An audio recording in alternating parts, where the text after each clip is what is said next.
हाँ तो नमस्कार मेरे प्रिय भाई बहनों, वापस सबसे का स्वागत है हमारे यूट्यूब चैनल में। आज के वाले वीडियो में हम लोग बिहार बोर्ड मैट्रिक बोर्ड परीक्षा 2025 का मैथ के क्वेश्चन पेपर का सॉल्यूशन करने वाले हैं, जो कि आज हमारा पार्ट 3 होने वाला है। आज के वाले वीडियो में हम इस मैथ के क्वेश्चन पेपर को, जो कि 2025 में क्वेश्चन पूछे गए थे, उसके लॉन्ग आंसर अथवा दीर्घ उत्तरीय प्रश्नों का सॉल्यूशन करने वाले हैं। और पिछली वीडियोज़ में हमने इसके लघु उत्तरीय प्रश्न तथा ऑब्जेक्टिव प्रश्नों का सॉल्यूशन किया था। यदि आपने वो वीडियो नहीं देखा है तो डिस्क्रिप्शन में दिए गए लिंक से देख सकते हैं। हम इस वीडियो में केवल दीर्घ उत्तरीय प्रश्नों को सॉल्व करने वाले हैं। यदि आपको वीडियो पसंद आता है तो वीडियो को लाइक करिएगा, और science, social science, Hindi, Sanskrit इत्यादि विषयों का भी आपको सॉल्यूशन चाहिए तो कमेंट करके बतला दीजिएगा, और चैनल को सब्सक्राइब कर लीजिए ताकि उन वीडियोज़ का नोटिफिकेशन आपके पास सबसे पहले पहुंच सके। तो चलिए फटाफट से हम वीडियो की शुरुआत करते हैं। तो देखिए, यहाँ से आप लोग का शुरू होता है दीर्घ उत्तरीय प्रश्न, मतलब कि लॉन्ग आंसर टाइप क्वेश्चन, जो कि आपका 8 प्रश्न होता है, 5 नंबर का एक प्रश्न होता है, और आपको इसमें से 4 प्रश्नों का उत्तर देना रहता है। इसमें आपका पहला आज का, और इसमें एक तीसरा प्रश्न है कि रैखिक युग्म में x माइनस 2y माइनस 5 बराबर 0 तथा 2x प्लस 4y माइनस 10 बराबर 0 का आलेख खींचें तथा हल करें। मतलब कि यह एक ग्राफ का क्वेश्चन है, आपको इसका सॉल्यूशन करके और इसको ग्राफ में हल आपको दिखाना भी पड़ेगा। तो चलिए पहले इसका सॉल्यूशन करते हैं, फिर ग्राफ पेपर पे इसका ग्राफ खींचते हैं। तो देखिए, पहले हमने क्वेश्चन उतार लिया है। जो क्वेश्चन आपका था पहला, 2x माइनस 2y माइनस 5 बराबर 0, जो कि आपका समीकरण 1 था, और समीकरण 2 है 2x प्लस 4y माइनस 10, यह समीकरण 2 है। तो पहले हम लोग को बारी बारी से समीकरण का एक समीकरण प्राप्त करना रहता है, x और y का मान प्राप्त करना रहता है। तो पहले हम लोग समीकरण 1 में लिखेंगे, तो हम लोग लिखेंगे समीकरण समीकरण 1 से समीकरण 1 क्या दिया गया है, x माइनस 2y माइनस 5 बराबर 0। तो देखिए, आप यहाँ पे x के बराबर भी वैल्यू रख सकते हैं और y के बराबर भी वैल्यू रख सकते हैं, लेकिन y के बराबर में वैल्यू रखना ज़्यादा आसानी होता है। इसलिए हम लोग यहाँ पे पहले y माइनस में है तो इसको प्लस में करना होगा, तो y को हम लोग उस साइड भेज देंगे, यानी x माइनस 5 को इधर ही छोड़ देते हैं और y इस साइड आ जाएगा तो प्लस में आ जाएगा। ठीक है, अब फिर हम लोग क्या करेंगे कि यह जो 2 है इसको इधर भेज देंगे, क्योंकि यह गुना में है तो इधर आएगा तो बट्टा में आ जाएगा, यानी हो जाएगा आपका x माइनस 5 अपॉन 2 बराबर y। अब इसको हम लोग थोड़ा बेहतरीन ढंग से लिख देते हैं, तो हो जाएगा y बराबर x माइनस 5 अपॉन 2। अब इसमें हम लोग को मान रखना है, तो y का मान हम लोग कुछ भी रख सकते हैं, ऐसा मान रखते हैं जो कि कट सके। तो हम लोग पहले यहाँ पे देख लेते हैं कौन सा मान हम लोग रख सकते हैं। तो यहाँ पे हम मान में 0 रखेंगे तो -5 तो कटेगा नहीं 2 से, लेकिन हम 1 रखेंगे तो कट जाएगा। तो हम लोग x का मान 1 रखते हैं, तो x का मान 1 रख दिए। देखिए, यहाँ पे आपको एक चीज़ समझने वाला है, यहाँ पे हम लोग जो मान रखेंगे वह x की जगह पे रखाएगा, ये आप लोग को ध्यान में रखना है। ठीक, तो x की जगह पे पहले हम लोग 1 रखते हैं। यहाँ पे आप कोई भी संख्या रख सकते हैं, लेकिन वैसा ही संख्या रखिएगा जो 2 से कट जाए, मतलब नीचे वाले से जो कट जाए पूरे तरह। ठीक, तो 1 माइनस 5 अपॉन 2, तो एक में से -5 गया तो बचेगा -4, और अपॉन 2 तो ये जाएगा आपका -2 बार में। ठीक, तो y का मान -2 आ गया जब हम लोग x का मान 1 रखें। अब हम लोग x का मान क्या रख सकते हैं, तो अब हम लोग 2 रखेंगे तो -3 बचेगा, जो कि कटेगा नहीं 2 से। फिर हम लोग रखेंगे इसका मान 3 x की जगह पे 3 रख के, फिर -5 2, अब 3 में से -5 जाएगा तो बचेगा आपका -2 और बट्टे 2, तो ये जाएगा आपका -1। अब चाहें तो आप एक और इसका समीकरण इस तरह से ले सकते हैं, लेकिन कोई ज़रूरी नहीं है, आप 2 को लीजिएगा तो उससे भी काम चल जाएगा। अब यहाँ पे हम एक बॉक्स बना लेते हैं इसके लिए। ठीक, इसी बॉक्स के आधार पर आपको ग्राफ में इसको सजाना रहेगा।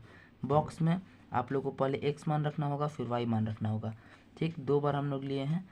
तो देखिए, पहला अटैम्प्ट में हमने x का मान 1 रखा था, तो 1 था, और उसमें आपका y का मान निकल के आया था -2, तो -2 लिख देंगे। ठीक, फिर दूसरा अटैम्प्ट में x का मान हमने 3 रखा, तो 3 लिख देंगे, और उसका y का मान आया था -1, तो यहाँ पे लिख देंगे -1। ठीक, अब इस बॉक्स के ऊपर जिस समीकरण का बॉक्स होगा उसका नाम लिखना है, तो यह इस समीकरण का है, हम लोग लिख देंगे x माइनस 2y माइनस 5 बराबर 0। ठीक, पहला समीकरण का काम हो गया। अब बढ़ते हैं हम लोग दूसरे समीकरण के ओर। अब लिखेंगे हम लोग पुनः समीकरण 2 से पुनः समीकरण 2 से। अब हम लोग को समीकरण 2 में बात करना है। तो समीकरण 2 क्या है वह लिख देते हैं हम लोग। समीकरण 2 है 2x + 4y - 10 बराबर 0। ठीक, अब देखिए यहाँ पे आपका जो y है यह प्लस में है, तो हमको कुछ छेड़ने की आवश्यकता y को है नहीं। पहले हम 10 को उस साइड भेज देते हैं, यानी 2x + 4y उसी तरह से रहेगा और 10 बराबर के उधर चल जाएगा तो प्लस में आ जाएगा। ठीक, अब इस 2x जो है इसको उस साइड भेजेंगे हम लोग, तो 4y बराबर 10 - 2x। ठीक, अब यह जो 4 आपका गुना में है इधर जाएगा तो भागा में आ जाएगा, तो आपका आ जाएगा y बराबर 10 - 2x अपॉन 4। ठीक, यह समीकरण निकल के आ गया y का। अब इसमें भी हम लोग को मान रखना होगा। इसमें हम लोग मान क्या रख सकते हैं, तो देखिए यहाँ पे 0 हम लोग रखेंगे, तो 0 में 10 बचेगा, तो 4 तो 10 से कटेगा नहीं, तो यह नहीं रख सकते हैं। फिर हम लोग मान रखेंगे 1, तो 1 रखेंगे तो ये 2 आएगा और यहाँ पे बचेगा 8, जो कि 2 बार में कट जाएगा, यानी 1 का y का मान हम लोग x का मान 1 रखेंगे। 10 - x का मान हम लोग 1 रखेंगे अपॉन 4 बराबर 10 - 2 में से 1 गुना करेंगे तो बचेगा 2/4, तो 10 में से 2 गया बचा 8, 4 के टेबल से 8 गया 2 बार में, तो आपका y का मान आ गया 2। ठीक, इसी तरह से एक और हम लोग समीकरण ले लेते हैं। अब इस बार हम लोग रखेंगे y का मान, x का मान हम लोग अगर 2 रखते हैं तो 2 दूनी 4, जो कि 6 कटेगा नहीं। फिर हम 3 रखेंगे तो 3 3 6 और 10 में से 6 गया 4, जो कि 4 के टेबल से कट जाएगा, तो यहाँ पे हम y का मान रखेंगे 3। तो y का मान 3 रखने पर 2 × 3/4 बराबर 10 - 3 दूनी 6/4। अब 10 में से 6 गया बचेगा 4, 4 से 4 कट गया एक बार में। ठीक, 2 ठे इसका भी हम लोग को मान प्राप्त हो गया। अब इसका भी हम लोग एक ठे बॉक्स बना लेते हैं, एक ठे बॉक्स इसका बना लेते हैं। ये सेम टू सेम उसी तरह से आपको 2 ठे मान रखे हैं, तो x y का बॉक्स बना लेते हैं। अब देखेंगे हम लोग पहला बार में हमने x का मान 1 रखा था, 1 लिख देंगे, तो y का मान आया था 2। ठीक, और दूसरा बार में x का मान 3 रखा था, तो y का मान आया था 1। अब यह इसका भी नाम हम लोग दे देते हैं, तो यह किस समीकरण का है, तो 2x + 4y - 10, 2x + 4y - 10 बराबर 0। ठीक, अब इतना आपका काम हो गया इधर का। अब इसका ग्राफ पे हम लोग को हल करना है। तो देखिए ग्राफ पेपर आप लोग ले लीजिएगा इस तरह से, और ग्राफ पेपर पर हल करने के लिए पहले आपको x अक्ष और y अक्ष खींचना होगा, यानी ऊपर से रेखा खींचना होगा और नीचे से रेखा खींचना होगा। तो क्षैतिज और ऊर्ध्वाधर रेखा हम लोग खींच लेते हैं। ये हो गया आपका y अक्ष, और इधर से हम लोग खींचेंगे x अक्ष को, इधर से आप लोग खींच लीजिएगा x अक्ष। ठीक, अब यहाँ पे जो आपका बीच में जहाँ कटता है दोनों बिंदु वह हो जाएगा 0, यानी मूल बिंदु जिसको कहते हैं। ऊपर है आपका y अक्ष, नीचे आपका हो जाएगा y डैश, ऊपर इस साइड में हो जाएगा आपका x डैश और इस साइड में हो जाएगा आपका x। ठीक, अब इसका सबका हम लोग नाम दे देते हैं। तो यह हो जाएगा आपका 1, यह हो जाएगा 2, यह हो जाएगा 3, यह हो जाएगा 4। देखिए आप देख लीजिएगा, आपको हाईएस्ट इसमें मान है 3, तो हम लोग को 3 से ज़्यादा नहीं लेना है। 3 से ज़्यादा 4 हो गया तो दिक्कत नहीं है, जितना हमको आवश्यकता है उतना ही हम लोग लेंगे। इधर -1, -2, -3 और -4। अब इधर बात करें तो इधर हो जाएगा 1 2 3 4। तो इधर हम बात करेंगे तो -1 -2 -3 और -4। ठीक, इस तरह से सबका नाम हम लोग दे दिए। अब आपको डायरेक्ट मान रखने की आवश्यकता है। तो देखिए सबसे पहले वाले समीकरण में हम लोग बात करेंगे, तो पहला x का मान 1 है और y का मान -2 है। तो यहाँ पे हम लोग देखेंगे x का मान 1, यहाँ पे है x का मान 1 और y का मान -2 यहाँ पे है, यानी ये दोनों कटेगा इस बिंदु पर। इसका नाम दे देते हैं 1, -2। ठीक, अब बात करते हैं हम दूसरा आपका x का मान 3 और y का मान -1। ठीक, इसमें देखेंगे x का मान 3 है और y का मान -1 है, जो कि आपका यहाँ पे कट रहा है। यहाँ लिखेंगे 3, -1। ठीक, ये आपका एक ठे का काम हो गया, आपको इतना ही करना था। अब इसको मिला लेते हैं हम लोग। इसका एक समीकरण का रेखा हो गया, तो हम लोग एक समीकरण का रेखा यहाँ पे खींच सकते हैं। यह खींच दिए। अब इसका आपको नाम भी देना होगा कौन से समीकरण का है, तो x - 2y - 5 बराबर 0। तो हम लिख देंगे x - 2y - 5 बराबर 0। ठीक, यह एक काम हो गया। अब चलते हम लोग दूसरे नंबर में। तो दूसरा नंबर में आपको पहले x का मान था 1 और y का मान था 2। तो x का मान है 1 यहाँ पे और y का मान 2 है यहाँ पे, तो यह यहाँ पे कट जाएगा 1, 2। ठीक, दूसरा में आपका x का मान 3 था और y का मान 1 था। x का मान 3 यहाँ पे आ गया और y का मान 1 यहाँ पे आ गया, जो कि यहाँ कट रहा है 3, 1। अब इसको हम लोग इस बिंदु को भी, इस रेखा को भी मिला देते हैं और जिस बिंदु पे ये दोनों रेखाएं प्रतिच्छेद होंगी वही आपका आंसर आएगा। तो यहाँ पे इसका भी नाम दे देते हैं हम लोग, इस रेखा का भी। इस रेखा का नाम है 2x + 4y - 10 = 0। लिख देंगे 2x + 4y - 10 = 0। ठीक, तो इस तरह से आपको दोनों का नाम लिख दिए। अब देखना है आपको आंसर। तो देखिए यहाँ पे इसके बाद हम रेखा लेते तो यह आता 5वां स्थान और इधर से कोई नहीं है तो यह हो जाएगा आपका 5, 0। तो अब यहाँ पे आपको लिखना होगा चूँकि यहाँ पे आपको पेंसिल का भी उपयोग कर सकते हैं और पेन का भी उपयोग करते हैं। हम पेन का उपयोग करते हैं यहाँ पे, तो यहाँ लिखिएगा चूँकि बिंदु, या फिर आप लिख सकते हैं रेखाएं 5, 0 पर प्रतिच्छेद कर रही है। ठीक, इसीलिए x = 5 और y = 0, यह हो जाएगा आपका आंसर। इस तरह से इस प्रश्न का उत्तर लिख देना आप लोग को। एग्जाम में सेम टू सेम इसी तरह से आपको बनाना था और इसको इस तरह से बनाना था। ठीक, इस तरह से आपका आंसर हो जाएगा। ग्राफ इस तरह से नहीं हो जाएगा, आपका बन जाएगा और इस तरह से आपको समीकरण बनाना है। अब बढ़ते हैं हम अगले प्रश्न की। अगला प्रश्न है आप लोग का 32 नंबर प्रश्न। सिद्ध करें दो समरूप त्रिभुज के क्षेत्रफल का अनुपात उनकी संगत भुजाओं के वर्ग के अनुपात के बराबर होता है। यह आपका त्रिभुज चैप्टर का क्वेश्चन है। चलिए इसका सॉल्यूशन करते हैं। तो देखिए क्वेश्चन के अकॉर्डिंग हमने फिगर बना लिया। क्वेश्चन में कह रहा था आपका कि सिद्ध कीजिए दो समरूप त्रिभुज, यानी हमने दो त्रिभुज लिया, एक ABC और एक PQR, जो कि आपस में समरूप है।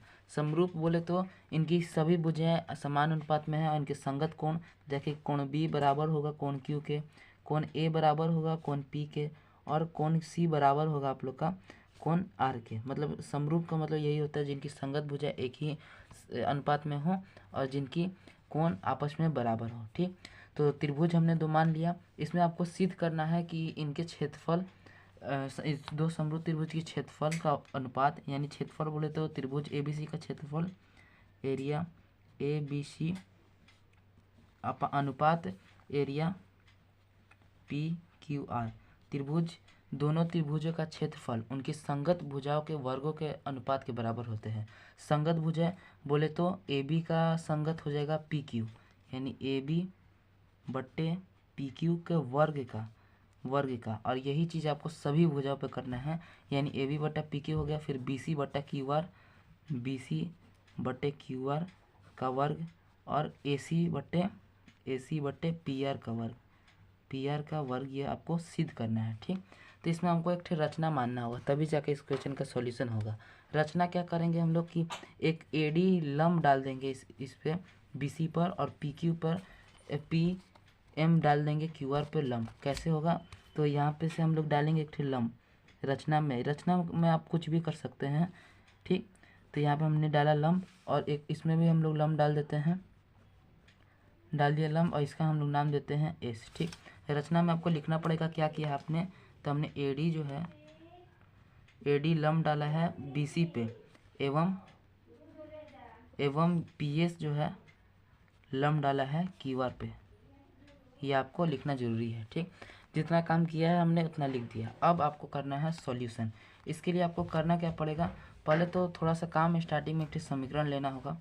उसमें करना क्या होगा, तो इस त्रिभुज, बड़े वाले त्रिभुज को लेना आपको होगा, यानी हम लोग लिखेंगे एरिया ABC, बड़े वाले त्रिभुज का क्षेत्रफल और अपॉन में इस त्रिभुज का क्षेत्रफल एरिया PQR, मतलब दोनों त्रिभुज के क्षेत्रफल का अनुपात हम लोग लेंगे।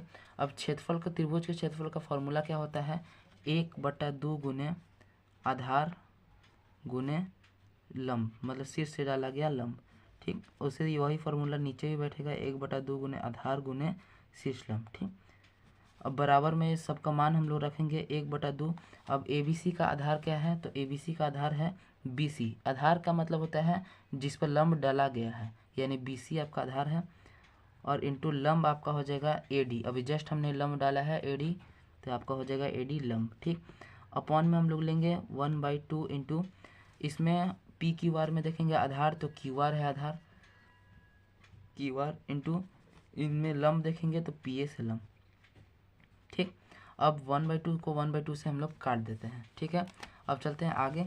अगला प्रोसेस हमारा होगा, जो बचा हुआ चीज़ है उसको हम लोग समीकरण में मान लेते हैं, मतलब जो बचा है उसको उतार लेते हैं परे। Area A B C upon area P Q R बराबर यहाँ बचा है B C into A D, B C into A D upon Q R into P S. इसको हम लोग मान लेते हैं समीकरण 1। अब देखिए इतना काम हमने हो गया, इतना पे आपको स्टॉप कर देना। अब आपको नेक्स्ट स्टेप में चलना है। अब आपको देखिए यहाँ पे देखिएगा तो ए बी डी एक त्रिभुज है और पी क्यू एस एक त्रिभुज है, तो इन दोनों त्रिभुज को हम लोग समरूप करेंगे तो इनकी संगत भुजा एक ही अनुपात में आ जाएंगी। अब वो कैसे आएंगी, तो चलिए इनको समरूप करते हैं। तो हम लोग लेंगे कि त्रिभुज ए बी डी लिखेंगे हम लोग। अब त्रिभुज ए बी डी एवं त्रिभुज पी क्यू एस, त्रिभुज ए बी डी एवं त्रिभुज पी क्यू एस में, ठीक है। अब किसी भी त्रिभुज को समरूप करने के लिए आपको दो गो कोण उसका एक ही अनुपात में कर दीजिएगा तो वह समरूप हो जाती हैं, यह आपको मालूम होना चाहिए। तो देखिए इसमें देखिएगा तो यह भी समकोण है और यह भी समकोण है, क्योंकि अभी हमने जस्ट दोनों पे लंब डाला है तो एक तो भुज इनका कोण उस आपस में बराबर हो गया। हम लोग लिखेंगे कोण डी बराबर कोण एस, क्यों है तो प्रत्येक 90 डिग्री है, इसीलिए दोनों बराबर है, ठीक। अब दूसरा स्टेप देखिए, हमने जिस स्टार्टिंग में ही बतलाया था कि यदि यह दोनों त्रिभुज आपस में समरूप हैं तो इनकी कोण आपस में बराबर होगा, यानी कोण बी बराबर होगा कोण क्यू के। हम लोग स्टार्टिंग में ही आपको बतला चुके हैं। तो यहाँ लिखेंगे कोण बी बराबर कोण क्यू। ऐसा क्यों है, तो समरूप त्रिभुज के कोण है, इसीलिए आपस में बराबर है। अब जो कोई त्रिभुज की दो कोण आपस में बराबर हो गए यानी वह त्रिभुज समरूप हो गए, तो हम लिखेंगे अतः त्रिभुज ए बी डी समरूप होगा त्रिभुज पी क्यू एस की। और यह क्यों होगा, तो कौन कौन समरूपता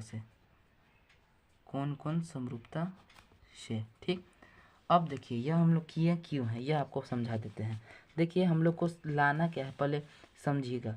हम लोग को लाना है कि ए बी सी बटे P Q R B C का स्क्वायर बटे क्यू आर का स्क्वायर, मतलब इन तीनों में से कोई भी एक चीज़ हम लोग ला देंगे तो हमारा आंसर आ जाएगा। तो देखिए यहाँ पे देखिएगा तो यहाँ बी सी एक तो है, इस ए डी को भी हम लोग बी सी में बदल देंगे तो बी सी का स्क्वायर तो हो जाएगा, और इस पी एस को हम लोग क्यू आर में बदल देंगे तो क्यू आर का स्क्वायर हो जाएगा, यानी हमारा आंसर आ जाएगा। तो हम लोग को ए डी को बी सी में बदलने के लिए ए डी के बराबर बी सी को सिद्ध करना होगा। तो यहाँ पे हम लोग देखेंगे, अब ऐसा यहाँ पे हम लोग संगत कोण मानते हैं, क्योंकि समरूप त्रिभुज के संगत कोण आपस में बराबर होते हैं, तो इनकी संगत भुजा आपस में बराबर होते हैं, तो हम लोग को संगत भुजा को मानना है। हम लोग किस रूप में मानेंगे, हम लोग इस रूप में मानेंगे कि यह बी सी जो है ए डी के बराबर हो और क्यू आर जो है पी एस के बराबर हो, ठीक। अब यह कैसे होगा आप लोग का, तो देखिए कैसे होगा, हम लोग को एक चीज़ को केवल बराबर कर देना है आपस में, ठीक है।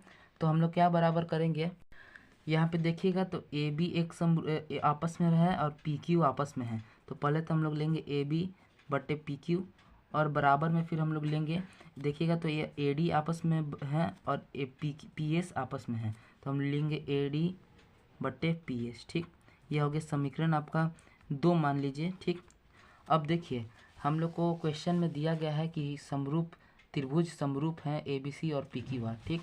तो हम लोग लिखेंगे यदि त्रिभुज ए बी सी समरूप है त्रिभुज पी क्यू आर के, ठीक। तब इनकी संगत भुजाएं समान अनुपात में होंगी, यह तो आपको मालूम है। तो यहाँ पे हम लोग समरूप में रख लेते हैं, यहाँ पे लिखाएगा ए बी बटे पी क्यू बराबर में आप लोग का क्या हो जाएगा, बराबर में हो जाएगा बी सी बटे क्यू आर, ठीक। अब देखिए अब आपको यहाँ पे देखना है, यहाँ आप देखिएगा तो ए बी बटे बी क्यू बराबर है ए डी बटे पी एस के, ठीक। और यहाँ देखिएगा ए बी बटे पी क्यू बराबर है बी सी बटे क्यू आर के, यानी एक साइड आप देखिएगा तो दोनों का एक साइड बराबर है, तो मैथ का रूल कहता है कि इसका यह विभाग बराबर होगा आपस में। तो इसको हम लोग समीकरण 3 मान लेंगे, ठीक। आप लोगों में से बहुत लोग को ये समझ में नहीं आता होगा, क्योंकि कॉन्सेप्ट जब तक आप नहीं समझिएगा तो इस क्वेश्चन का हल नहीं हो सकता है, तो उसमें हम कुछ नहीं कर सकते हैं, ठीक। तो इसका LHS बराबर है, यानी बायां पक्ष बराबर है, क्योंकि ए बी बटा पी क्यू और ए बी बटा पी क्यू आपस में बराबर है, तो इनका दायां पक्ष भी बराबर होगा। तो हम लोग लिखेंगे समीकरण, यहाँ लिखेंगे अब समीकरण कितना 2 और 3 से, ठीक। 2 व 3 से, समीकरण 2 और 3 से क्या होगा, तो समीकरण 2 और 3 से होगा कि ए डी बटे पी एस बराबर हो जाएगा बी सी बटे क्यू आर के, ठीक। अब देखिए आपको कर लाना क्या था, स्टार्टिंग में आपको लाना था ए सी के बराबर में ए डी, बी सी के बराबर में ए डी लाना था। यहाँ पे आप देखिएगा तो बी सी के बराबर में ए डी आ गया, और यहाँ देखिएगा कि पी एस के बराबर में क्यू आर लाना था, तो पी एस के बराबर में क्यू आर आ गया। अब इसको हम लोग समीकरण मान लेते हैं चौथा समीकरण यहाँ मान लेते हैं हम लोग, ठीक। अब चौथा यह था हमारा समीकरण पहला, और यह हो गया चौथा। तो हम लोग लिखेंगे अब समीकरण 1 और समीकरण 4 से, समीकरण 1 एवं 4 से, ठीक। समीकरण 1 एवं 4 से क्या होगा भाई, तो देखिए समीकरण 1 एवं 4 से होगा क्या कि BC के बराबर में AD है, तो BC का वर्ग हो जाएगा। मतलब कि हम लोग रुक जाइए, पहले एक साइड भाग को उतार लेते हैं, AR area ABC upon area PQR, इसको हम लोग उतार दिए, ठीक। अब देखिए समीकरण 1 एवं 4 से क्या होगा, 1 और 4 से यह होगा कि हम लोग AD की जगह पे BC रख सकते हैं, क्योंकि AD बराबर है BC के। तो हम लोग लिखेंगे BC इंटू BC अपॉन में हम लोग लिख सकते हैं QR इंटू QR इंटू जय श्री राम। हम लोग ऐसा क्यों लिख सकते हैं, क्योंकि अभी हमने ऊपर में बराबर इनको सिद्ध किया है, ठीक। अब क्या होगा, अब AR ABC upon area PQR, और बराबर यह दोनों गुना होगा तो इनका हो जाएगा वर्ग, यानी BC बट्टे QR का हो जाएगा वर्ग, ठीक। अब आपको सिद्ध क्या करना था, BC बट्टे QR एरिया ABC बटे PQR के, वही चीज़ सिद्ध हो गया। अब आप वो सोचिएगा कि यह दोनों कैसे होगा, तो देखिए मैथ में एक रूल है, आप लोग लिख दीजिएगा उसी प्रकार से करके आप इसको भी बराबर कर सकते हैं।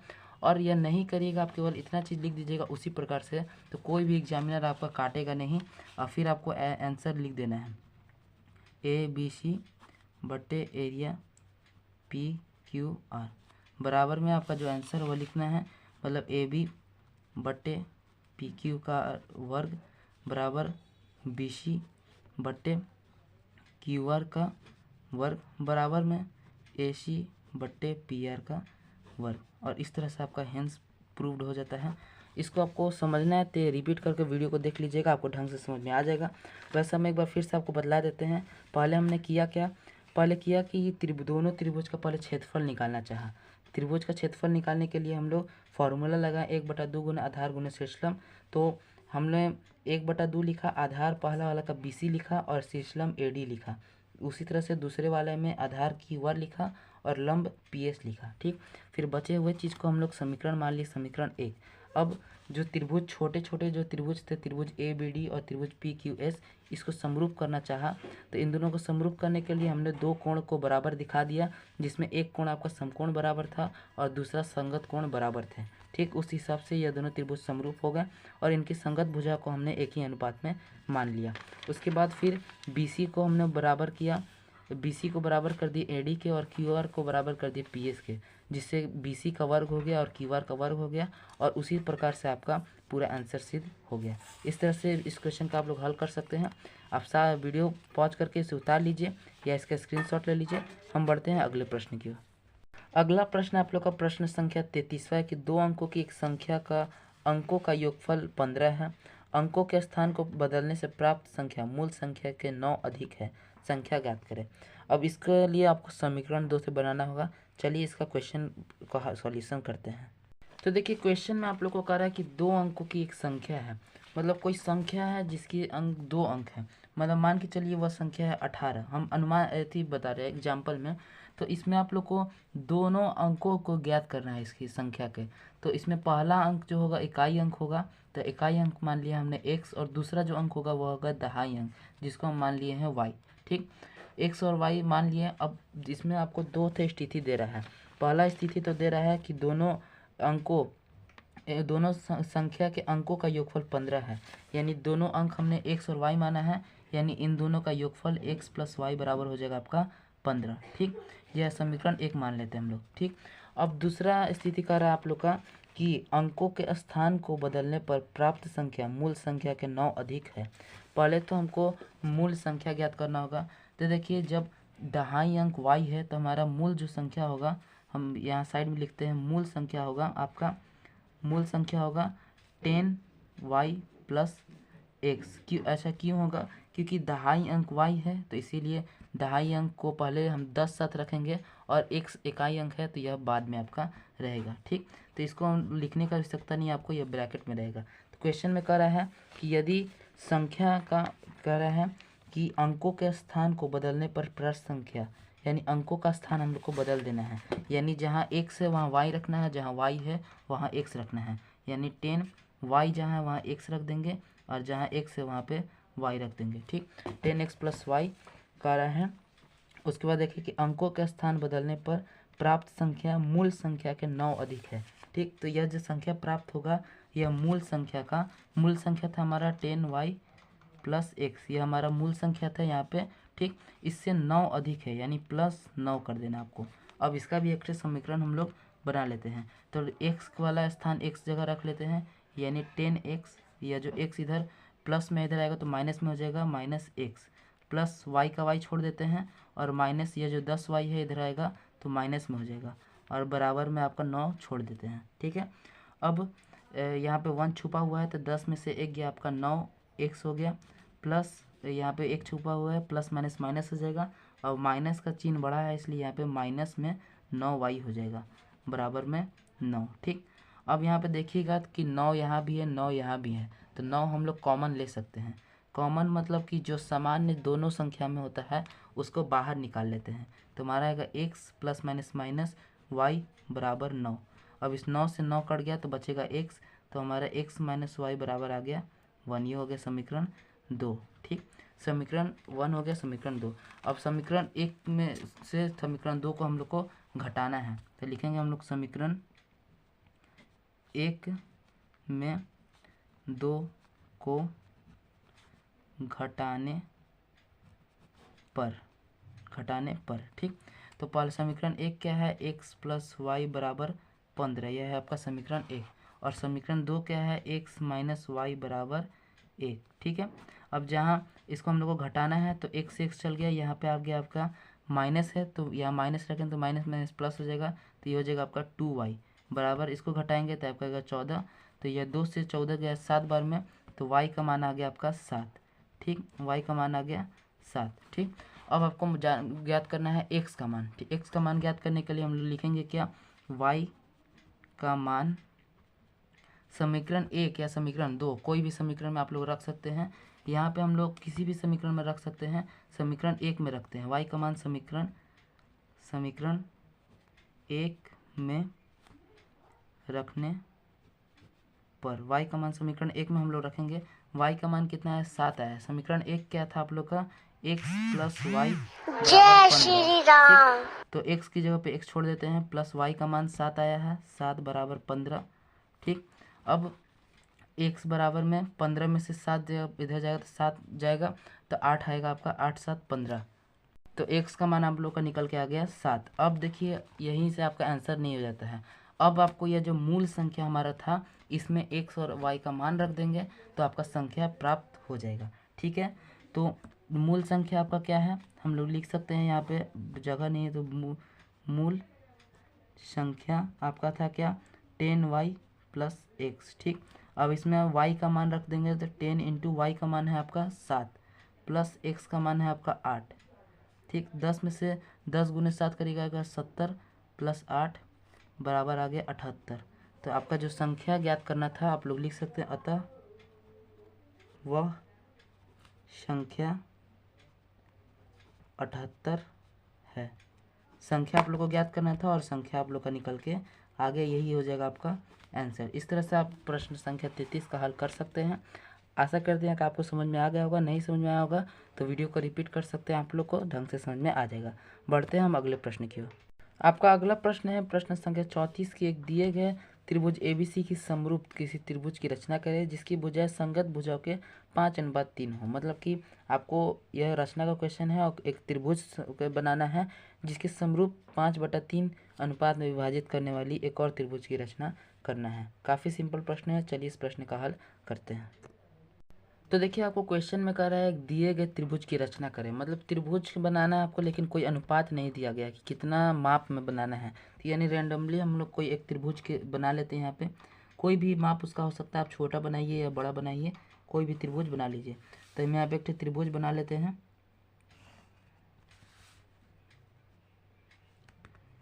ठीक है, इस त्रिभुज बना लिया, इसका नाम हम लोग दे देते हैं कोई एक ABC नाम दे देते हैं। ठीक है, अब कह रहा है कि इसके एक समरूप त्रिभुज की रचना करें जो कि 5:3 में इसकी भुजाएं आपस में अनुपात में विभाजित होनी चाहिए। तो देखिए यहाँ से आपको एक रेखा खींचना होगा। ठीक है, और यह जो रेखा आप खींचेगा यहाँ से वह इस रेखा के लगभग समांतर होना चाहिए। आप अपने अनुमान से खींच सकते हैं इसको। अनुमान एक लगाइए कि यह आपस में समांतर है कि नहीं और खींच दीजिए।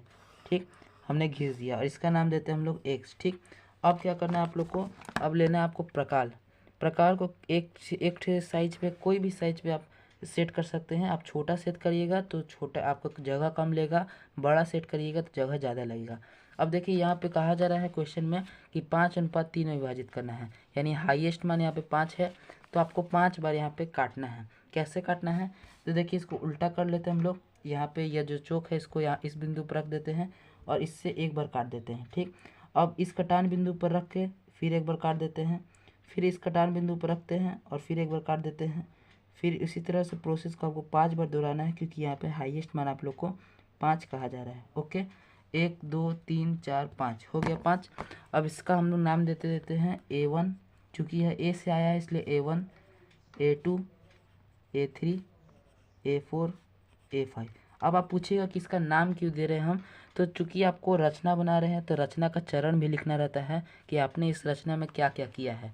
तो रचना के चरण लिखने में आसानी होता है यदि आप नाम दे दीजिएगा तो।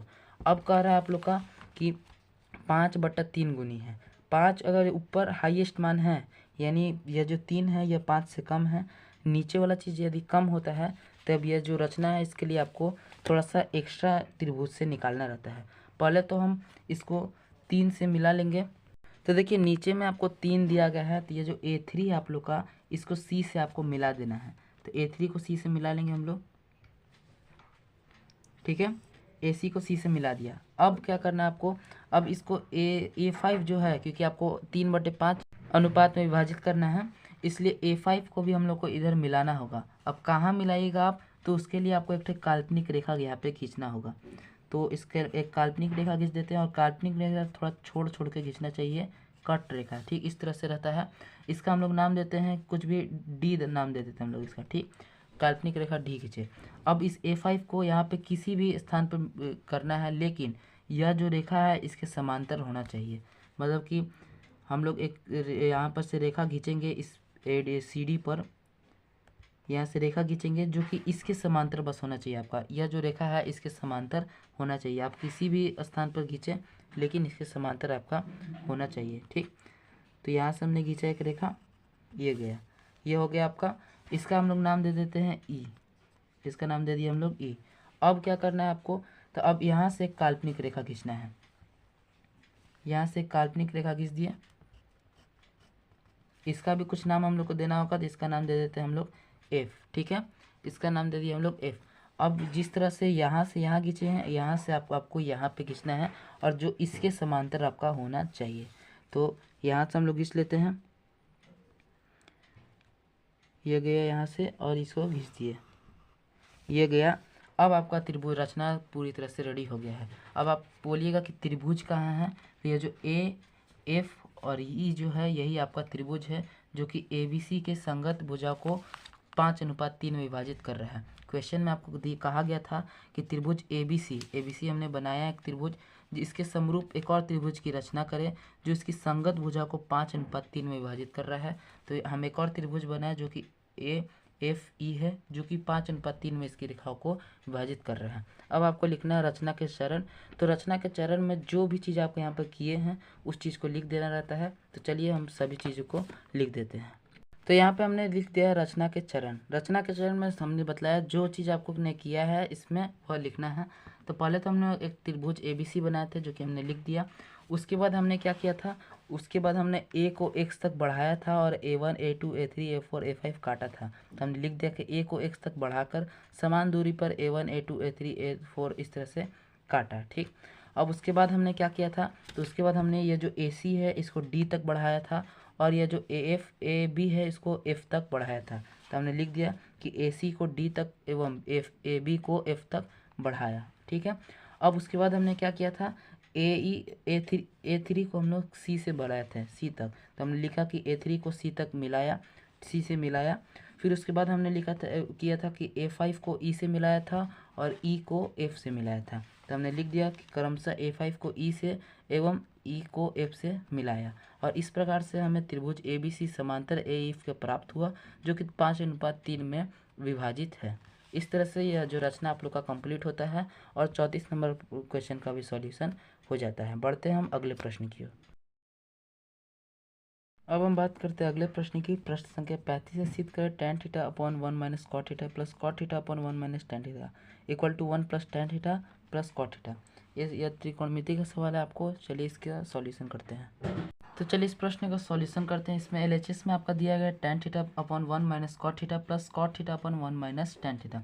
इसमें पहले करना क्या होगा कि हमको सभी को cot के पद में व्यक्त करना है। तो हम cot को सभी को माफ़ करिएगा, सभी को tan के पद में हम लोग को व्यक्त करना है।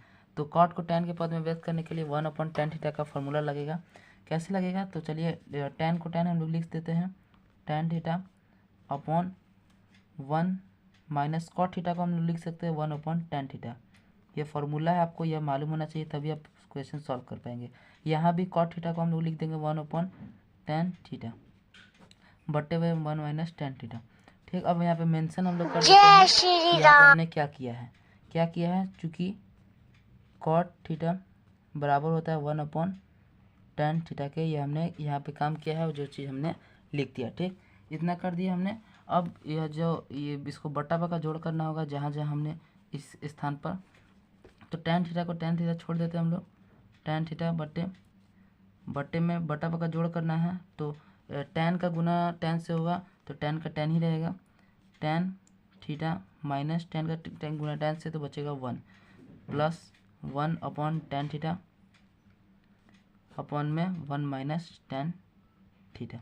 ठीक है, इस स्टेप में हमने कुछ नहीं किया है, केवल बटा बका जोड़ किया है। ठीक है, अब उसके बाद हम लोग क्या करेंगे, अब आपको करना क्या है, ये जो बट्टा में है हम इसको गुना में करेंगे। उसके लिए क्या होगा, तो tan थीटा को tan थीटा छोड़ देते हैं, tan थीटा इंटू अब ये जो नीचे है tan थीटा वह ऊपर चल जाएगा, यानी ऊपर हो जाएगा tan थीटा बट्टे में ऊपर वाला tan थीटा -1 नीचे में आ जाएगा tan थीटा -1। ठीक, प्लस में इस साइड में वही चीज़ करेंगे, 1/tan थीटा को छोड़ देते हैं 1/tan थीटा इंटू में ये जो 1 - tan थीटा है इसके बट्टे में 1 है तो 1 ऊपर चल जाएगा और बट्टे में आ जाएगा 1 - tan थीटा। इस स्टेप में हमने क्या किया है, हमने किया यह है कि इसको उल्टा कर दिया है गुना करने के लिए और इसको भी उल्टा कर दिया है गुना करने के लिए। अब इन्हें हम लोग गुना कर देते हैं। इसके लिए हम लोग को करना क्या होगा, तो ऊपरे ऊपरे tan थीटा हो जाएगा tan स्क्वायर थीटा और बट्टे में tan थीटा -1 को उसी तरह से छोड़ देते हैं, tan थीटा -1 प्लस में आप लोग का है ऊपर ऊपर गुना हुआ तो 1 का 1 ही हो जाएगा बटे में tan थीटा को गुना करेंगे 1 - tan थीटा के, tan 1 - tan थीटा। ठीक है, अब यहाँ भी आप लोग को करना है बटा बका जोड़। अब देखिएगा यहाँ पे tan थीटा -1 और tan थीटा -1 कॉमन है तो इसका एलसीएम आपका यही निकल के आ जाएगा। एलसीएम आपका आएगा tan थीटा और ये दोनों कॉमन है तो एक बार लिखाएगा tan थीटा -1। ठीक, अब आप लोग को यहाँ पे बटा पर जोड़ करना है, तो tan थीटा -1 के टेबल में tan थीटा -1 कट जाएगा, बचेगा tan थीटा। tan थीटा को गुना करेंगे tan स्क्वायर थीटा से, तो आपका आएगा tan क्यूब थीटा। वह क्यों आया क्या tan क्यूब थीटा, तो यह दोनों तो आपस में कट गया, बचा tan थीटा, और tan थीटा को गुना करेंगे tan स्क्वायर थीटा के, तो tan क्यूब थीटा का आ गया। अब यहाँ पे देखिएगा तो सेम टू सेम वही चीज़ है, tan थीटा और 1 minus tan theta, 1 minus tan theta, same to same वही चीज़ है, तो 1 का 1 ही ऊपर रह जाएगा। अब देखिएगा आप यहाँ पे थोड़ा सा ध्यान करिएगा, यहाँ पे tan क्यूब में है तो हम इसको भी क्यूब में लिख देंगे तो कोई दिक्कत तो है नहीं, क्योंकि 1 का क्यूब 1 ही होता है, तो उससे कोई फ़र्क पड़ने वाला नहीं है। लेकिन फ़र्क आप बहुत ज़्यादा पड़ेगा यहाँ पे हमने माइनस में थोड़ा सा गड़बड़ किया है, ये जो tan थीटा को हमने आगे ला दिया है तो यहाँ माइनस हो जाएगा, ठीक है, तो उसमें आप लोग को ध्यान देना है। अब देखिए यहाँ पे a cube minus b cube का फॉर्मूला लग रहा है, तो हम लिखेंगे चूँकि a cube minus b cube का फॉर्मूला क्या होता है आप लोग को मालूम होना चाहिए। a cube minus b cube का फॉर्मूला होता है a माइनस बी, और फिर ब्रैकेट बंद होगा और ब्रैकेट में होगा a square plus a b plus b square, ये होता है आपका a cube minus b cube का फॉर्मूला। इसी फार्मूला पे हम लोग को बैठाना है, तो a मान लेते हैं tan थीटा को और b मान लेते हैं 1 को, ठीक। तो हम लोग को मिलना है a माइनस बी यानी कि tan थीटा माइनस 1, फिर ब्रैकेट बंद होगा और लिखना है a स्क्वायर यानी tan स्क्वायर थीटा, फिर प्लस ए बी, मतलब कि tan का गुना 1 से करिएगा तो tan ही आएगा, तो कोई मतलब है नहीं, tan थीटा लिख देते हैं, प्लस बी स्क्वायर यानी कि 1 का स्क्वायर, अपॉन में आपका वही चीज़ को छोड़ देते हैं हम लोग जो चीज़ पहले था, क्या था, tan थीटा था, अपॉन में था tan थीटा माइनस में 1, ठीक। अब क्या करेंगे हम लोग, ये जो tan थीटा माइनस 1 है, ये जो tan थीटा माइनस 1 है, ये दोनों कट जाएगा आपस में। अब आपका जो बचेगा उसको पारा पारी करना है। देखिए यहाँ पे tan स्क्वायर थीटा है, तो हम लोग लिखेंगे tan स्क्वायर थीटा, बट्टे में tan थीटा है, tan थीटा, प्लस करेंगे हम लोग, फिर tan थीटा है, tan थीटा, अपॉन में tan थीटा है, tan थीटा, प्लस करेंगे हम लोग 1 है, अपॉन में tan थीटा है। अब ऐसा हमने क्यों किया, क्योंकि देखिए आपको इसका एलसीएम आप लोग निकालिएगा और इसका हल करिएगा तो यही चीज़ आएगा। हम अगर एग्जांपल में यहाँ पे हम लोग लें, एलसीएम इसका आएगा tan थीटा एलसीएम आएगा, और ऊपर में देखिएगा तो tan square theta plus tan plus 1, वही चीज़ आया जो कि यहाँ पे है, तो हम लोग इस फॉर्मेट में लिख सकते हैं, कोई गलती है नहीं, यह केवल हम लोग एग्जाम्पल के लिए आप लोग को समझाए थे, ठीक। अब इसको सॉल्व करना है, तो स्क्वायर से tan गया तो बचेगा tan थीटा, प्लस tan से tan गया बचेगा 1, और प्लस 1 बटा tan थीटा होता है cot थीटा। इसको हम लोग थोड़ा सा अरेंज कर लेते हैं जिस फॉर्मेट में आपको आंसर लाना है, तो हम लोग 1 plus tan theta plus cot theta इस फॉर्मेट में लिख सकते हैं, और आपको आंसर भी यही लाना था शायद RHS में हम लोग देखेंगे, तो RHS में यही लाना था 1 plus tan theta plus cot theta, आप लिख दीजिएगा, ये आपका आ गया RHS। इस तरह से इस प्रश्न का सॉल्यूशन करना है। आपको नहीं समझ में आया, वीडियो को पुनः देखिएगा, आशा करते हैं आपको समझ में आ गया होगा। हम बढ़ते हैं अगले प्रश्न की ओर। अगला प्रश्न संख्या 36 से सिद्ध करें किसी बाह्य बिंदु से वृत्त पर खींची गई दो स्पर्श रेखाओं का कोण स्पर्श बिंदु को मिलाने वाले रेखा कोण के बीच समकोण संपूरक होता है। बहुत सिंपल क्वेश्चन है, चलिए इसको हम लोग सॉल्यूशन करते हैं। तो क्वेश्चन के अकॉर्डिंग हमने फिगर बना लिया। क्वेश्चन में आपको कहा रहा था कि एक वृत्त बनाइए, ठीक, उस पर दो स्पर्श रेखा डालिए, ठीक है। हमने वृत्त बना लिया जिसका केंद्र O है और उस पर स्पर्श रेखा AP और BP डाल दिया। अब कह रहा है कि इस वृत्त में आप लोग को सिद्ध करना है कि इन दोनों स्पर्श रेखाओं के बीच का कोण, यानी स्पर्श रेखा AP और PB के बीच का कोण हो जाएगा आपका कोण P, और इसके केंद्र पर बनाए गए कोण यानी कोण O, यह दोनों संपूरक कोण है। अब संपूरक का मतलब होता है आप लोग का 180 डिग्री, तो वही चीज़ को हम लोग को यहाँ पे सिद्ध करना है। तो हम लोग लिख दिए कि माना O केंद्र वाले वृत्त में दो स्पर्श रेखा AP और BP हैं, AP और BP हैं, ठीक है। इसमें सिद्ध क्या करना है हम लोग को कि कोण AOB अर्थात कोण AOB कोण O और प्लस कोण APB आपस में 180 डिग्री है। अब इस बहुत सिंपल क्वेश्चन है, बहुत ज़्यादा सिंपल क्वेश्चन है। इसको हल कैसे करेंगे, तो हम लोग लेते हैं त्रिभुज। आप देखिएगा कि यह तो एक त्रिभुज बन रहा है, क्योंकि APBO एक त्रिभुज है, चतुर्भुज है, तो हम लोग लिखेंगे चतुर्भुज APBO में, ठीक है। किसी भी चतुर्भुज के चारों कोणों का योग होता है 360 डिग्री। आप लोग को मालूम होना चाहिए कि 360 डिग्री होता है चारों कोणों का योगफल। तो चारों कोण हम लोग लिख लेते हैं। कोण है सबसे पहले A है, तो ए को हम लोग लिखेंगे कोण ए हम लोग डायरेक्ट लिख सकते हैं या कोण ओ ए पी लिख देते हैं, कोण ओ ए पी। अब देखिए इस स्थिति में आप लोग को मालूम होना चाहिए जो बीच वाला होता है वही कोण माना जाता है। मतलब बीच में ए है तो हम लोग यहाँ पे कोण ए की बात कर रहे हैं, यहाँ पे बीच में ओ है तो कोण ओ की बात हो रही है, यहाँ बीच में पी है तो कोण पी की बात हो रही है। ठीक है, प्लस करेंगे कोण पी को यानी ए पी बी, कोण ए पी बी, प्लस में करेंगे हम लोग कोण पी बी ओ, कोण पी बी ओ, और प्लस में करेंगे हम लोग कोण ए ओ बी, कोण ए ओ बी बराबर में आपका होता है 360 डिग्री। ठीक है, क्योंकि किसी भी चतुर्भुज के चारों कोणों का योग होता है 360 डिग्री।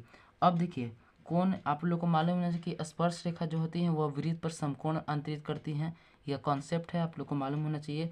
यानी कोण ए बराबर होगा 90 डिग्री और कोण बी बराबर भी होगा 90 डिग्री। तो कोण ए की जगह पे हम लोग लिख देंगे 90 डिग्री, प्लस कोण पी को उसी तरह से छोड़ देंगे हम लोग ए पी बी, प्लस कोण बी की जगह पे भी 90 डिग्री हम लोग लिख सकते हैं, प्लस कोण ए ओ बी को ए ओ बी लिख देते हैं बराबर में 360 डिग्री।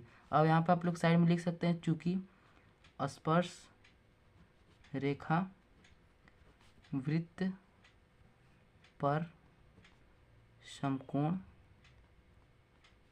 अंतरित करता है। ठीक है, स्पर्श रेखा वृत्त पर समकोण अंतरित करता है। अब क्या करना है तो 90 90 180 हो जाएगा, 180 डिग्री, प्लस में कोण ए पी बी, प्लस में कोण ए ओ बी बराबर 360 डिग्री। अब इस 180 में 360 को घटा देंगे हम लोग, कोण ए पी बी प्लस कोण ए ओ बी 360 माइनस 180। ठीक, अब इसको थोड़ा सा अरेंज कर लेते हैं, हम इसको इधर ला देते हैं और इसको उधर भेज देते हैं, क्योंकि आंसर में हम लोग को जो लाना है उसके आधार पर रखना पड़ेगा। तो कोण ए ओ बी को पहले लिख लेते हैं, प्लस कोण ए पी बी को बाद में रख देते हैं बराबर 360 में से 180 गया तो बचा गया 180, और जो कि आप लोग को यही चीज़ सिद्ध करना था। आप देखिएगा तो आपका आंसर निकल के आ जाएगा, यही सिद्ध करना था। आप लोग देख देंगे प्रूव्ड। काफ़ी सिंपल क्वेश्चन था, हमने बतलाया था केवल एक कॉन्सेप्ट की ज़रूरत थी जो कि समकोण त्रिभुज अंतरित करता है। इस कॉन्सेप्ट से आपका क्वेश्चन बन गया। बढ़ते हैं हम अगले प्रश्न की ओर। अगला प्रश्न आप लोग को एक बहुलक दिया गया है, यहाँ पे बारंबारता दिया गया है और वर्ग अंतराल दिया गया है। इसका आप लोग को बहुलक ज्ञात करना है। चलिए इसका बहुलक ज्ञात करते हैं। तो हमने सभी को अरेंज कर लिया, जो भी आपको चार्ट दिया गया था उस चार्ट के अकॉर्डिंग। अब देखिए बहुलक आप लोग को यहाँ पे ज्ञात करना है क्वेश्चन में, तो बहुलक वर्ग पहले ज्ञात होना चाहिए। बहुलक वर्ग किसे कहते हैं? जिसकी बारंबारता सबसे अधिक हो। तो यहाँ देखिएगा बारंबारता में सबसे अधिकतम मान है 20। ठीक, तो यही आपका होगा बहुलक वर्ग।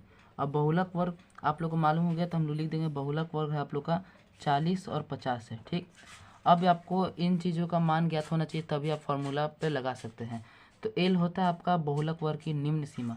बहुलक वर्ग आप लोग का 40-50 है, इसमें निम्न सीमा आप लोग का 40 है, तो एल का मान आपका आ गया 40। ठीक, आगे बात करते हैं F1। F1 का मतलब बहुलक वर्ग का जो बारंबारता होता है वही होता है, यानी 20 हो जाएगा F1। ठीक, F0 हो जाएगा आपका बहुलक वर्ग के ठीक पहले वाला का फ्रीक्वेंसी यानी बारंबारता, तो आपका हो जाएगा 12। F2 हो जाएगा आपका बहुलक वर्ग के बाद वाले की बारंबारता, यानी हो जाएगा आपका 11। और H हो जाएगा आपका दोनों का अंतर, यानी 40 और 50 का अंतर क्या हो जाएगा? 10 हो जाएगा। ठीक, इतना चीज़ हमने ज्ञात कर लिया। अब आपका जो फार्मूला होता है, फार्मूला क्या होता है? L plus F1 minus F0 बटे 2F1 minus F0 minus F2 into H में, यही होता है आपका फार्मूला। अब इस फार्मूला पे आपको डायरेक्ट बैठा देना है।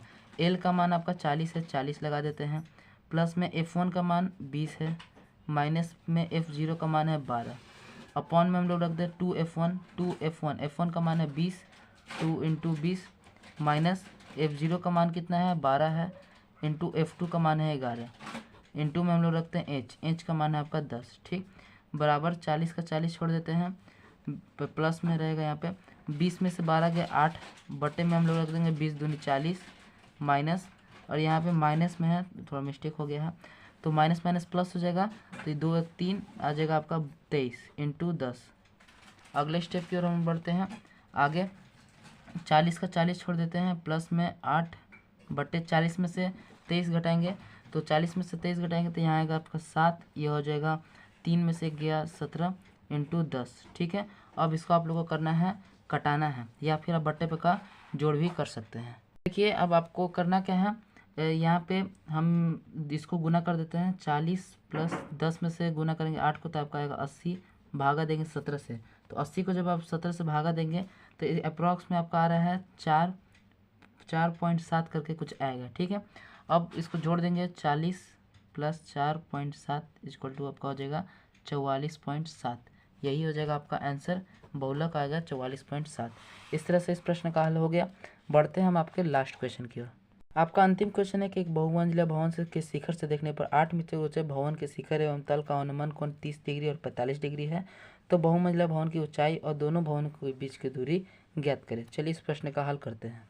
तो देखिए क्वेश्चन के अकॉर्डिंग हमने फिगर बना लिया, जिसमें एक बहुमंजिला भवन ले लिया, जिसे एसी हो गया बहुमंजिला भवन, जो कि 8 मीटर एक से भवन के को शिखर को देखने पर 30 डिग्री का कोण बन रहा है, और इसके पाद को देखने पर 45 डिग्री का कोण बन रहा है। तो आपको एसी और डीसी का मान ज्ञात करना है। तो सबसे पहले तो हम लोग त्रिभुज ए डी सी में लेते हैं। त्रिभुज ए डी सी में क्या देखेंगे, हम लोग को लंब चाहिए और आधार चाहिए। तो लंब बटा आधार होता है tan का फॉर्मूला tan, और यहाँ थीटा का मान 45 डिग्री दिया गया है। tan थीटा बराबर होता है लंब बटा आधार। लंब है आपका AC बटे आधार आप लोग का है DC, ठीक। तो देखिए यदि ED बराबर 8 सेंटीमीटर है तो BC बराबर भी 8 मीटर होगा आप लोग का। तो इसका हम लोग उपयोग बाद में कर सकते हैं। tan 45 का मान होता है 1। AC का मान आपको नहीं दिया गया है, लेकिन आप देखिएगा AC जो है हम लोग पूरा को हम लोग लिख सकते हैं AB प्लस 8, क्योंकि यह जो पूरा AC है यह इसको और इसको जोड़ के बना है। तो 8 प्लस AB लिख सकते हैं हम लोग, AB प्लस 8 लिख सकते हैं, और बट्टे में DC को DC छोड़ देते हैं। तो अब गुना करेंगे हम लोग तिरछा तिरछी, तो DC का गुना 1 से होगा तो बचेगा DC बराबर AB प्लस 8। यह हमारा हो जाएगा एक समीकरण, इसको हम लोग मान लेते हैं समीकरण 1, ठीक है। अब पुनः हम लोग लेंगे अब आगे हम लोग को लेना है त्रिभुज ABE में। कौन से त्रिभुज में, तो ABE त्रिभुज में। त्रिभुज ABE में क्या लेंगे हम लोग, इसमें भी हम लोग को लंब ज्ञात करना है और आधार ज्ञात करना है। क्योंकि BE ज्ञात हो जाएगा तो BE बराबर है DC के, यह वाला जो चीज़ है इसके बराबर है, तो हम लोग को आंसर निकल के आ जाएगा। तो त्रिभुज ABE में हम लोग लेते हैं tan थीटा ही का फॉर्मूला लगाते हैं। tan थीटा का मान है 30 डिग्री, ठीक। तो ABE में लंब है आपका AB, लंब है, बट आधार आप लोग का है BE, आधार है BE, ओके। इतना चीज़ हमने लिख दिया। तो देखिए यहाँ पे आपका कोई मान नहीं निकल के आ रहा है इसका, तो हम लोग क्या करेंगे कि यह जो AB है इसका मान ज्ञात कर लेंगे। इसमें हम लोग को करेंगे क्या, 8 को उस साइड भेज देते हैं, तो हम लोग लिख देंगे AB बराबर DC माइनस 8, और इसको हम लोग मान लेते हैं समीकरण 1, ठीक है। आप इसको भी मान सकते हैं, लेकिन इसका कोई आवश्यकता नहीं है तो हम इसे नहीं मानेंगे, हम इसको मान लेते हैं। अब AB का मान हम लोग रखेंगे इसमें, पहले तो tan 30 का मान हो जाएगा 1/√3 बराबर AB का मान DC माइनस 8, अभी हम लोग लिए हैं DC माइनस 8 बट्टे BE, ओके। बढ़ते अगले स्टेप की ओर। अब आपको क्रॉस मल्टीप्लिकेशन करना है, अर्थात तिरछा तिरछी गुना करना है। तो BE बराबर हो जाएगा आप लोग का, BE बराबर हो जाएगा, इसको गुना करेंगे तो DC√3 माइनस 8√3, क्योंकि यह जो √3 है यह इससे भी गुना होगा और इससे भी गुना होने वाला है।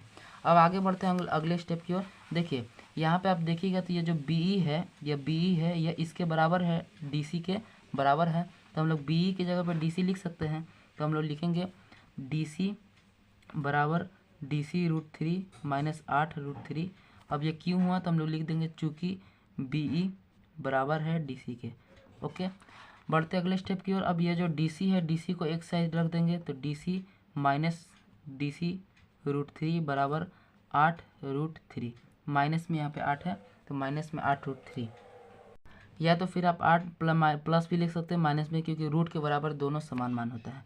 अब यहाँ पे देखिएगा DC इसमें भी है DC इसमें भी है, तो DC को हम लोग ले लेते हैं कॉमन। DC कॉमन ले लेंगे तो यहाँ बचेगा 1 माइनस √3 बराबर 8√3।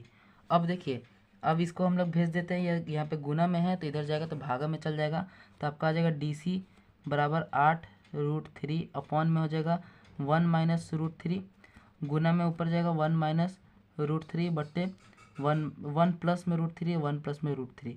यहाँ पे हमने क्या किया, तो यहाँ पे हमने किया हर का परिमेयकरण।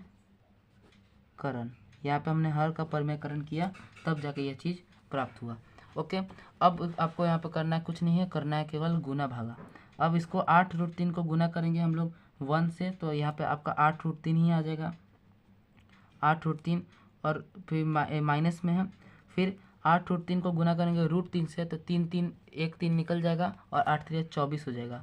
बट्टे में आपका हो जाएगा 1 का स्क्वायर, क्योंकि a माइनस बी और a प्लस बी का फॉर्मूला यहाँ लग रहा है, तो 1 का स्क्वायर माइनस √3 का स्क्वायर। आगे बढ़ते हैं हम लोग अगले स्टेप की ओर।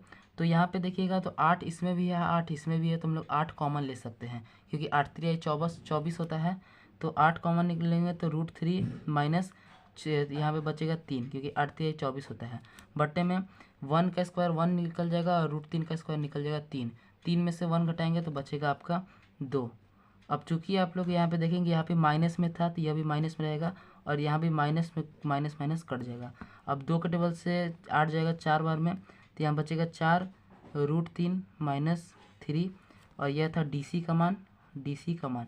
और हम लोग को आंसर में क्या निकालना था, इस DC का मान निकालना था और AC का मान निकालना था।